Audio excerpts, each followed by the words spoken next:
guys, how's it going? Welcome back to my channel. I'm Shika and today we're going to be talking about how and why as a woman you should travel alone right now if you haven't experienced it. If you are getting any of those critiques such as your family doesn't think it's safe for you to do it, all your friends think you're crazy, and your boyfriend is really nervous about you traveling, if any of these things resonate with you, you want to watch this video and I'm hoping it inspires you as far as why you should travel.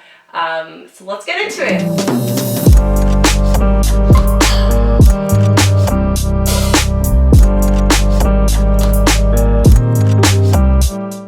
I am such a big advocate for just anyone traveling alone, but specifically women. I know my family and friends were just really nervous about it. They're like, why are you traveling alone? You're a woman. Like, you can't go to Brazil. It's so scary. There's trafficking, there's murders, blah, blah, blah.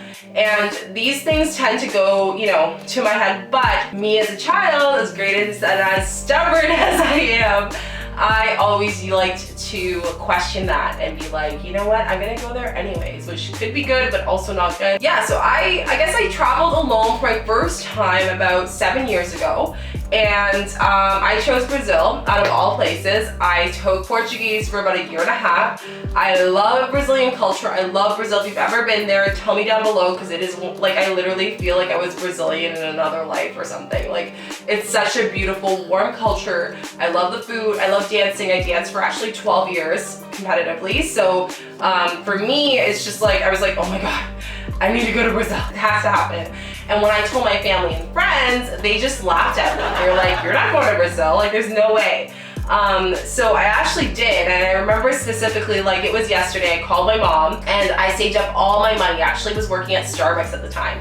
So I took graveyard shifts. I actually had like a little jar that motivated me to like save my money. And I was like, I called my mom and I was like, hey, I just booked my ticket. And she just went silent. And I hanged up and she was like, okay. So she came home and she's like, are you seriously going to Brazil? And I was like, yeah, I'm going to Brazil. But that's just my story as to my first travel alone. It was amazing. I still have friends up to this day because of it. And I grew so much. This is my younger self, insecure, overweight, felt uncomfortable, couldn't look at myself in the mirror, and would tell myself negative stuff, depressed. That was me when I left, and when I came back, I just had this, Brazilians call it like the Brazilian in you is the translation, and I just had a Brazilian fire, like a Latin fire to myself, in the sense that I was much more confident, I was less negative, and I was just so excited for life, and I was so excited for school, going back to school, and just returning to tell my friends all about this amazing experience I had that they thought I would not have. The first thing is really to enjoy life after committing to something, and in the sense of like, if you just broke up with your boyfriend, hello, and I'm sending you positive vibes. If you possibly just finished school, congrats, that's amazing. That's such a great accomplishment. And if you have, this is the perfect time before you go and commit to the corporate world to see the world. I personally felt like it was such a great thing just for me to kind of be on my own and live on my own and have like, I guess not no rules, but just have that non-structure to find structure again. I know it sounds so weird. Now, if you're someone that maybe you just left your job, or you're not happy with your job, or you're transitioning to your job, before you commit to a different career, go find yourself a little bit. I know it sounds cheesy, but like, when I remember specifically when I was sick for about 9 to 10 months, which I mentioned, and maybe I'll do a video for you guys if you're interested in that, let me know down below. My first travel was actually Colombia, and like actual travel. And when I went on that trip, I was like, I felt alive again. I felt like myself again. It just was such a great feeling. Like, I loved it. The next part is to experience change. So one of the biggest things I noticed is when I was traveling alone is like the change of language. So I got to Brazil, and obviously English is my first language. So I was just like thinking in English and everything. And the city I'm specifically in, Floripa, which is in the south of Brazil, it is stunning and it's beautiful. It's close to Argentina, and I went there being like, 1.5 years of, Portuguese in class twice a week, good to go. And as soon as I got there, I was like, I am not fluent in this language. So now I had to think in Portuguese. I had to, where a place where in the specific area where I was living, no one spoke English. Like I would go to the bus and be like, hey, is this the bus to XYZ? And they just looked at me blankly. You hit little ups and downs. You feel great, you feel homesick, you feel great, you feel homesick, you feel, and then there's that part where you feel just like amazing and independent and empowered.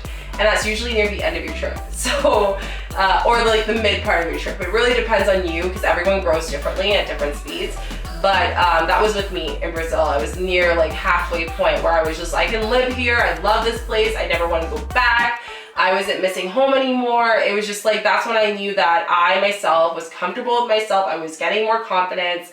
I wasn't depressed. I wasn't anxious anymore. I could walk up to a stranger and be like, hey, where's this place? Or hey, where's this food or whatever? And all those little small things, which I know sounds small, was a big accomplishment for me. That's something that you will definitely bring back home, and people will feel that off you. They'll be like, you're more confident, whatever. And I always tell people that those compliments shouldn't really matter. And the reason why I say that is because at the end of the day, it's you, and it sounds so cheesy again, your own growth is for yourself. And I think we live in a society, and I'd love to do a video on this, where we're constantly always trying to up the next person and compare ourselves, and it's very difficult. But then when you're traveling, it's like, there's no other person to compare. You come from like wearing makeup when you first arrived to like wearing no makeup and loving it. Like that was one thing that was like a weird change for me, was like, I was like, oh, I just feel good like going out with no makeup. It's too hot anyways here, and like no one did anyways, and like I felt beautiful, and I came home with that too. The next thing is finding yourself. And I know this sounds cliche, but let me explain. Finding yourself in the way of like you're learning about yourself. So for me, one thing that I learned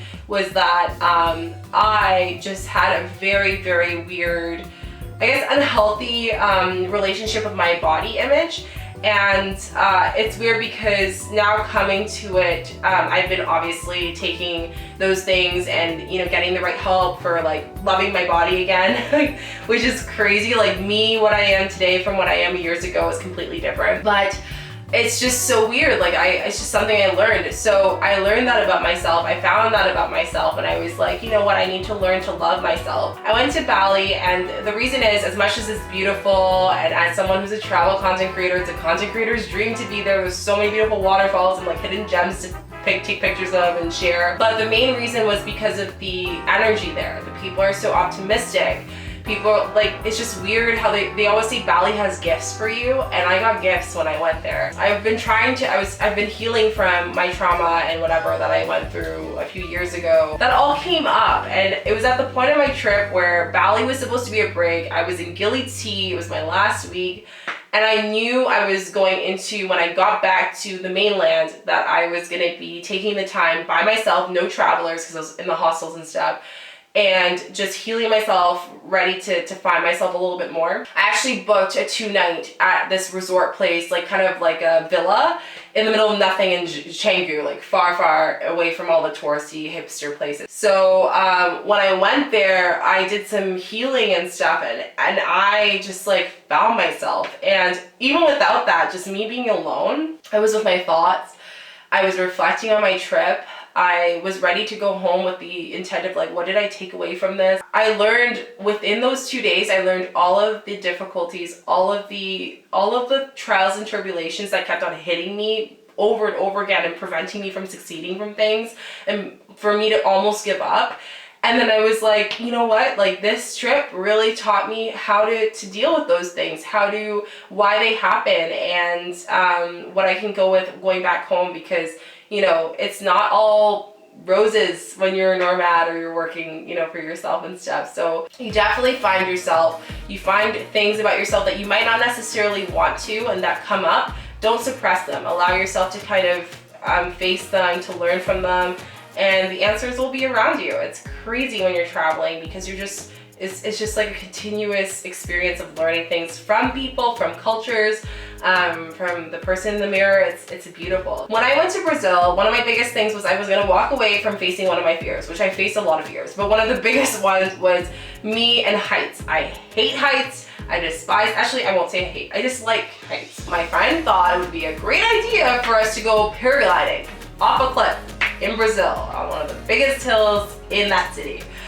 And I was terrified, but I didn't know I was that terrified until, because 3 of us and one of the girls from Kazakhstan, which she's so sweet, but super quiet, and that was the only time that we actually heard her speak out loud, which was crazy. But again, she grew so much through that trip, and she literally was like, I'm too scared. And when she said that, I knew, I was like, okay, I'm gonna be terrified.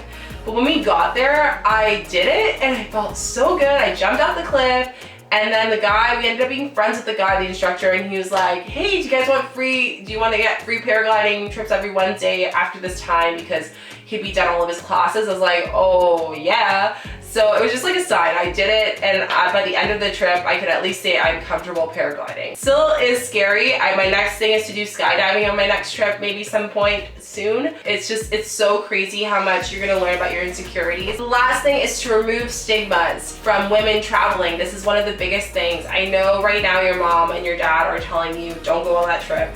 But if deep inside you can, you just have to be safe. Like anything here in Canada has some bad places. Like, beautiful country to live in, but there's some bad places. We have human trafficking here too. There's so much that goes on in your hometown that is equally as dangerous as the place you can go to, such as me going to Colombia or Brazil. But there are dangerous places everywhere you go. It's just what it is. Kick that stigma out of the butt.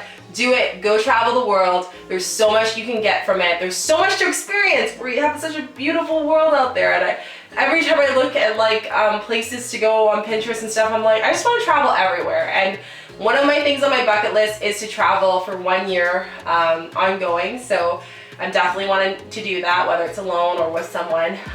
But yeah, I just think it's so important as a woman.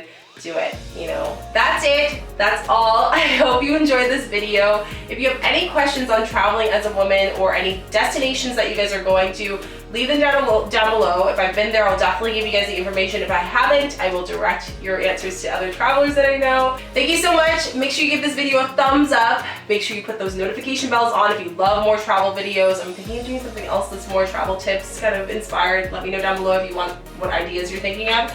And don't forget to subscribe if I said that already. And come say hi to me on Instagram @Chica_Chica. Come say hello. I love to make new friends. I love to chat with you guys. And I'll see you guys in the next video. Thank you so much. Talk to you later. Have a great day, night, morning. Ciao.